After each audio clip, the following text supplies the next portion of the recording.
Welcome to my Composite Thoughts. I'm your host, John. This is where we cover social media outlets, everything that has to do from experiences, books and relationships, music, all from the co-ed perspective. Every week we plan on covering a different subject, so get ready and tune in.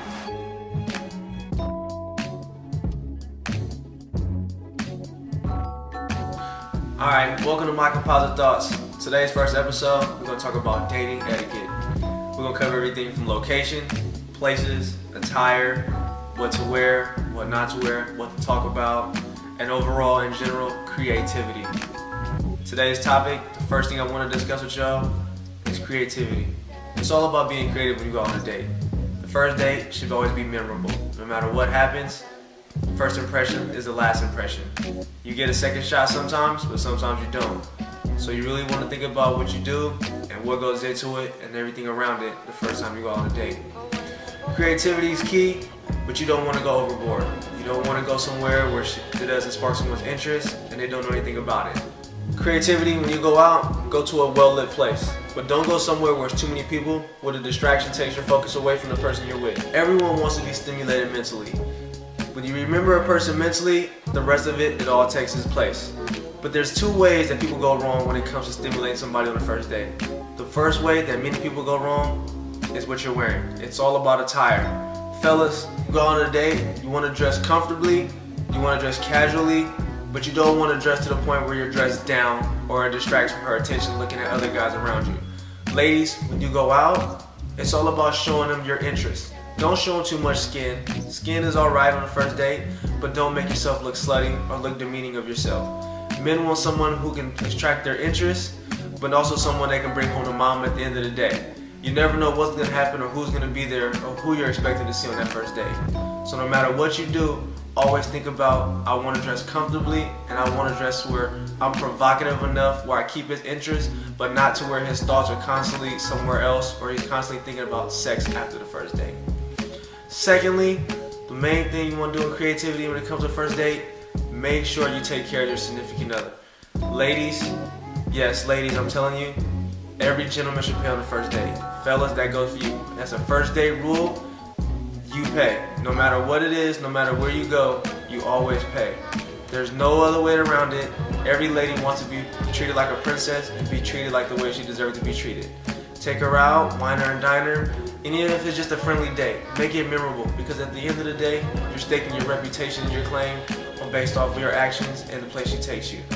So think about it and think hard and clear about where you're going to take her and what you're going to pay and how much you're going to pay. First date locations.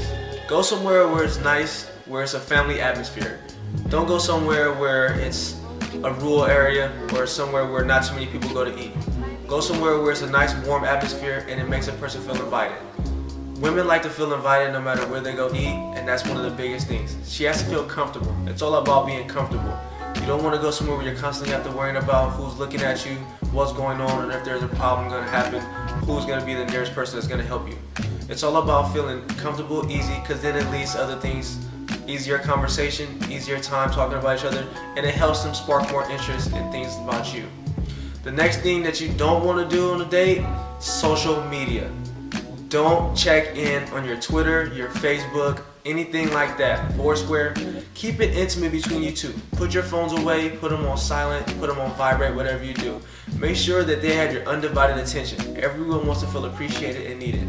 It's all about giving them your undivided attention. Make them feel like they're the only person in the world and that they're the only person that means anything to you at that. Even though you're out with someone who may not spark your interest or isn't appealing, it's all about enjoying the moment. At the end of the day, that's what it's all about. Even if it's just two friends out and about, you still want to enjoy yourselves. We all want to feel special, we all want to go out, but even if it's just a friendly day, you want to go home where there's no animosity, there's no ill will towards each other, there's no bad words. So at the end of the day, I pray to you fellas, treat her like a lady, treat her how she's supposed to be treated. Women, give your man his undivided attention, make him feel like he is worthy to you and that you do have a good time with him. And that's what it's all about. Even if there isn't a second date, you can always hold your head high and say that, you know what, I gave her my best shot on that first date and I treated the person how they deserve to be treated and I did everything that I could and not what somebody else wanted me to do. That I did it my way, and at the end of the day, it's all about me and to make sure she had a good time and that he had a good time. First date conversation rules. You don't talk about sex, money, politics, and religion. 4 things you don't do. I'll repeat them again. Sex, money, politics, and religion.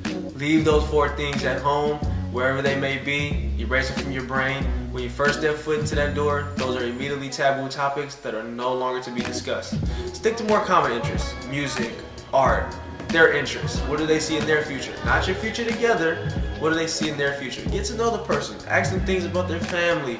What type of things that they might be interested in doing after they leave here or wherever their job may take them. Don't talk about things that may bring up a sore spot or they have bad feelings about. Everybody has things that they don't feel like talking about, and respect their conversation. When a person gives you a conversational topic and you see their body language change and they give you the cold shoulder, immediately move on and try to change topics. Main thing you want to focus on is comedy. Not everybody may be funny and witty, but you don't necessarily have to try. Sometimes it's those lame jokes and those corny jokes that often make the situation lighter and make it fun. So try to be as corny and as lame as you can, but don't go overboard with pickup lines and bad jokes and things like that. Talk about TV shows or ask them what their interests are. Say, have you seen the latest episode of Desperate Housewives or MTV's Buried Life? Something like that. You want to stick to things that the person might not watch necessarily, but at work or somewhere with their friends they may talk about. Another thing, fellas, don't ask about lingerie. Never ask a woman about lingerie. Yeah, we all love Victoria's Secret, but don't go asking her where does she shop, what are her favorite shops in the store, things like that. Stick to topics, like I said, that revolve around a universal interest. Music, art, their lifestyle, what do they like to do, their future, and try to find some common interests. It's all about having common interests. At the end of the day, a person wants to go home knowing that they have a common interest with you and that they can relate to you and call you and have a conversation, say, you know what, I enjoyed it, and can we continue to talk about what we did on our first date. Until next time, that wraps up episode 1 of my Composite Thoughts. Make sure you follow me on Twitter, twitter.com/MrDavis_SF. And also follow my production manager and assistant, Aaron, twitter.com/BellaMetaphor. Until next time, I'm out.